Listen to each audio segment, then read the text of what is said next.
I was 5 miles from my van, out in the wilderness, alone. He left me behind. And that should have never happened. I was sick. I was alone. It's a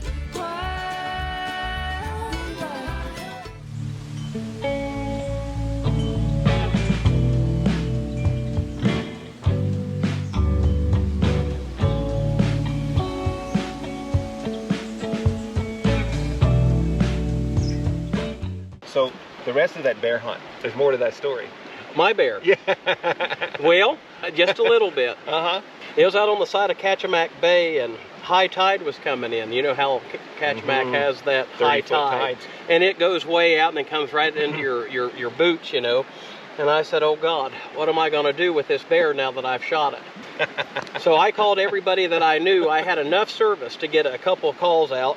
And everybody was busy, everybody was in Anchorage, everybody was busy playing, and my old buddy Bennett here, he said, I am available, but I won't be available until tomorrow morning. So I had to stand guard over that bear's carcass all night long and all morning until I saw you coming down the beach at low tide. Yep. Through my binoculars, I could see you coming in that, what was it? Oh, it was a side-by-side, an ATV. And I called my neighbor and said, hey, Roy, I said, my friend has a bear down there. Can we go get him? Absolutely, let's go. And I knew he had that big back end on that side-by-side we could just throw in there. So it took us about an hour to get down there to you.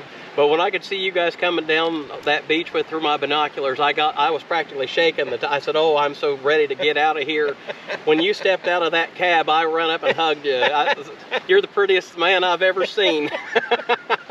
Well, it was a beautiful bear. It was a very nice bear, legal bear. Yeah. Just for the record, so everybody knows it's perfectly legal. Yeah, and it was a fantastic bear, and the meat was wonderful. Was wonderful. It fed about 3 or 4 families there in Homer, the Homer area. Yeah. And I ended up, I learned to can. I borrowed about 3 canners from people that I work with and so on, and I worked about 2 days canning, chunking up the meat and cleaning the meat. Yeah, and it's fun, isn't it? And it's delicious. It was just wonderful, and everybody says, well, is bear good? Oh, yeah.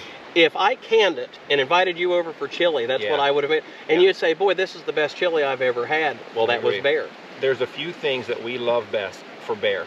Sausage, like link sausage. If you add to it, yep. Chili. Anything where you need a little bit of fat and grease in the meat. Right. By the way, both moose, I'd prefer black bear, springtime black bear over moose. Now you ended up taking all the fat and you canned and processed the fat. How many jars? Oh God, we probably had 24 pint jars of lard. We took all, just like you would do with a hog. We rendered that fat, took the cracklings out, which is the solids, and then set those aside and continue to render it into bear lard, and it makes this beautiful Crisco white. Right. And it is bear lard, by the way. If you're wondering, bear lard is a highly sought after, prized baking condiment. Right. Like a mixture, an ingredient, because it makes the most amazing flaky biscuits and pie crust and stuff like that. Yep. And the cracklings, bear lard biscuits, I found an old recipe in a Backwoods Living magazine, I think it was, and bear lard biscuits, you'd make the biscuits and you use the lard, and then you put those cracklings, the little dried pieces of fat, back into that biscuit. And when you bite into that biscuit, you got that crunch. Oh my goodness. Yes indeed. That's the life of an Alaskan. You know, you see all this nonsense on television.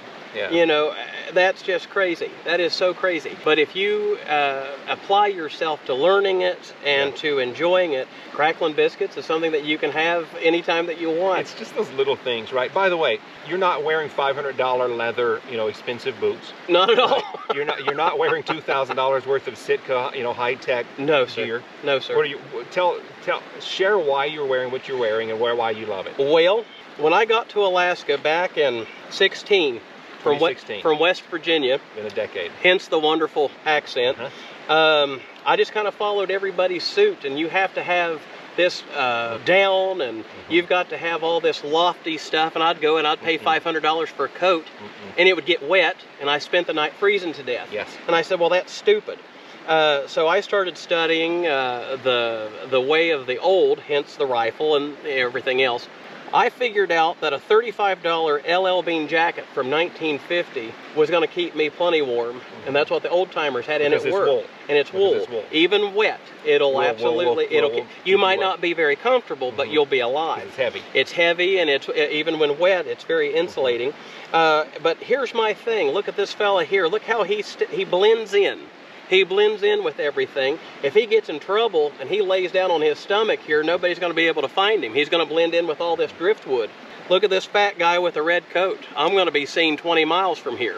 Camouflage, when you're hunting bears at least, right? Camouflage is not necessarily a thing you need, because the bear's eyes are about as good as ours. Right. He's going to smell you long before he sees you. Right, right. And so it's a scent issue rather than a camouflage issue. Right. Now, I don't know if moose are colorblind like deer, but you know, to a deer, you are camouflaged. I am. Because of the breakup of the pattern. Right. They don't see the red, Right. they just see black and white. I think it was Fred Bear that said, I don't understand these newfangled hunters going out and spending $500, $600 on a coat that makes them blend in when their granddaddies did it in a red plaid coat. Yeah. And there is a lot of truth to that. Today, I wore these extra toughs. They're $100. They're not quite as good as LL Bean, the main hunting boots, which is something that I usually wear. Yeah. A pair of wool socks with that, and you're ready to tackle negative 20. I mean, I have some very nice, Italian-made leather hiking boots that we use for,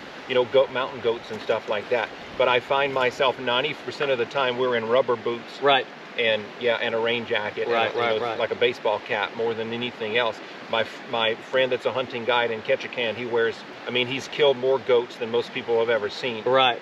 And I bought him a pair of nice leather boots. He wouldn't wear them. Hey, look at No, he'd just wear extra tufts. These are Just extra, up and down a mountain with a goat on his back with extra tufts. If you go out, especially with rifles, the newer stuff, and I'm not knocking it. If that's your style, that's your taste, then good on you. There's a place for that. But these new semi-autos and so on, a little grain of sand could blow in it, or some silt from a glacial stream will jam a semi-auto so quick. And so I kind of stick with what I know. Growing up, we were taught on 30-06s, or a good God, a lever action 30-30. You could drop that right here, blow it right out, and go right on. Simplicity is king in a place like Alaska. Keep it simple, stupid. Yeah. That's the truth. You don't need a 1,000-yard gun. Technically, you don't even need a 500-yard gun. Where's your 1,000-yard shot? Where's your 1,000-yard shot? Where's your 1,000-yard shot? It's not going to happen.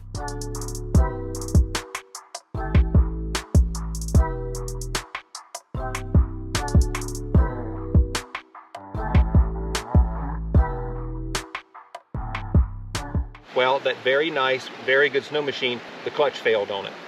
I was 5 miles from my van, out in the wilderness, alone. Did you have snowshoes? No. There you go. Right. How many times did you kick your own ass coming back to the truck? But you see, the one time, one time. Yeah. And, I maintain all of my equipment. Everything I have is top notch for that reason, for safety. And that thing failed anyway, and I got stranded out there. And in that moment, I looked around, and it was dead silent in this frozen wilderness as far as you can see in the foothills of one of the world's largest national parks. I was alone at -10. Yeah. And it was about 2 p.m. in the afternoon, and I had about 2 hours. 2 hours before it got dark, and it got -40. It made you feel so insignificant. Oh my gosh, man! It was terrifying. Yeah. That was the reality of how quick that happens, and in that situation, they would have found my body. Right. If I wouldn't have been on a trail, they would have found my body out there. When you start doing that, especially in the snow, you post hole and you burn up so much of your reserve. It doesn't matter how fit you are. You can only fight something so long before you're just done. And time will get you, especially in winter. And pushing snow and digging yourself out, grabbing onto branches, digging yourself out. It just doesn't. It won't take long for you to get tired. That's right. Some men came along on snow machines and helped me out. We were able to repair the machine enough for me to limp it back to the truck. Right. Thank God for that. But that's because I was on the trail. Right. So I'm never doing that again. Smart. Lesson learned. That was a lesson learned. And I would not walk a mile that way by myself in these woods. I just won't. And that makes it tough. I miss a lot of opportunities because I can't, we're apart from each other. Right. And so I don't have many people I trust. I guess that's the last one. The last one I'll say is this piece of advice. When you go into Alaska's backcountry, go with someone that you know and trust. That's a big one. That's a real big one. On the goat hunt, I had a good guy with me, but he was brand new to Alaska, and he had watched too many TV shows, and he was way younger and fitter than me. He left me behind. And that should have never happened. I was sick. He should have stayed with me. That was a mistake. I should have demanded he stayed with me. I'm not, downing him. The wrong person in Alaska's backcountry can get you in trouble or get you killed. So quick. Yeah. So quick. Yeah, go with someone you know and trust. Absolutely. Yeah. And going back to that, there's no more sobering realization is when you realize this cat doesn't know what he's doing at all. He's going to get me in trouble. He's going to get me in trouble. Yeah. Speak up. Yeah. Communicate. Yeah, speak up. Don't be afraid. Yeah. I've done that. Well, I've gone in the backcountry with guys that don't necessarily respect the law. There you go. Or don't like to stay sober, which I will not tolerate with firearms, which I think is illegal, by the way, consumption of alcohol at farm. Or don't respect Alaska. You'll learn to dump a daredevil real quick. Yeah, really. In this place, yeah. I would rather go with somebody that keeps it in first gear and is very methodical to the way that they walk, to the way that they hike, to the way that they pack. Yep. No risks. If you've got a guy that just got off the plane with tags still on his pack, probably not the best dude to have with you. Everybody's a newbie at some point. We were newbies. Exactly. Right? But we learned slowly. We incrementally raised our knowledge levels. We didn't just buy everything and go dump ourselves in the middle of the biggest, national forest. Now we learn. No. Yeah. And there's nothing wrong, with camping in your backyard. That's how you do the shakedowns. If you can camp beside of your truck for a couple nights to test your stuff out. That's a great idea. There's nothing wrong with that. There's a lot of people say, "Boy, you scared?" No, I'm trying to be smart. Yeah, I'm trying to be real smart. That's great advice, by the way. If someone's new, has never been to Alaska, has not had a lot of experience, by the way, just because you camped in Colorado or Arizona. That's what I was going to say. I was going to say, a lot of guys, they'll say, well, I had this in West Virginia, and I was back here at the Cranberry, and it got down to 20 degrees, and it was fine. This ain't the Cranberry. That's a real good piece of advice. Yeah. I was blessed enough to have a father that sometimes took me hunting. Yes. And when I got to Alaska, I had to forget everything I thought I knew about the woods and hunting and camping and all of it. It's a completely different game up here. There's certain things that I'll say, again, going back to doing your homework. Don't get me wrong. The romance of Dick Prenneke, the romance of Constance Helmrichs, the romance of the old books. But read. Do your homework. Read. Yeah. Do your homework. If you have now I'm telling you, don't get me wrong, your phone's great, computers are wonderful, but if you have a book made in paper that you can carry with you and you don't have to worry about the battery and all of this nonsense, a book really is a place to go. But take everything with a grain of salt because you're not there where they were or whatever the case may be. Do your homework, read, educate yourself.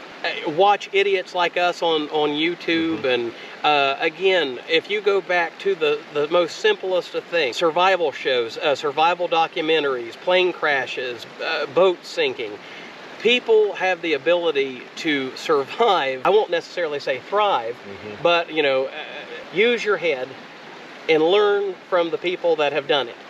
Successfully. Yeah, and not for entertainment. I'll say, here we go. And everybody's an expert. Don't do that. Don't be that guy. Watch the old folks that were around before you had, real trees, epic outdoors in Alaska or whatever.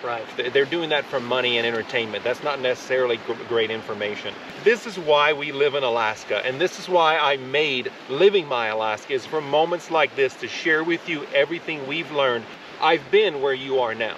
And I don't necessarily expect you to agree with everything Gabe and I have said, but there's one thing I can tell you, Gabe and I have done it. And we have nothing to sell you. We have no benefit from telling you all this other than we love this life, and we hope that you will find a way to live this life as well, whether it's just for a week or for a month or for a summer or for the rest of your life. We hope that this mostly inspires you, but then empowers you with information to do it right and do it safe. And this is why we love that you watch, and we thank you for watching Living My Alaska. And it's good to be here. And it's good to be here, buddy. There is nothing mild about living this wild. We live a wild life in the great land, and we want you to know that you can too. We pack every video full of information, but most importantly, inspiration. We want to inspire you, and as you watch Living My Alaska, you find the path to living your Alaska. And if you liked this video, then I know you'll love what's coming up next. Come with me, let's go to that next video right now.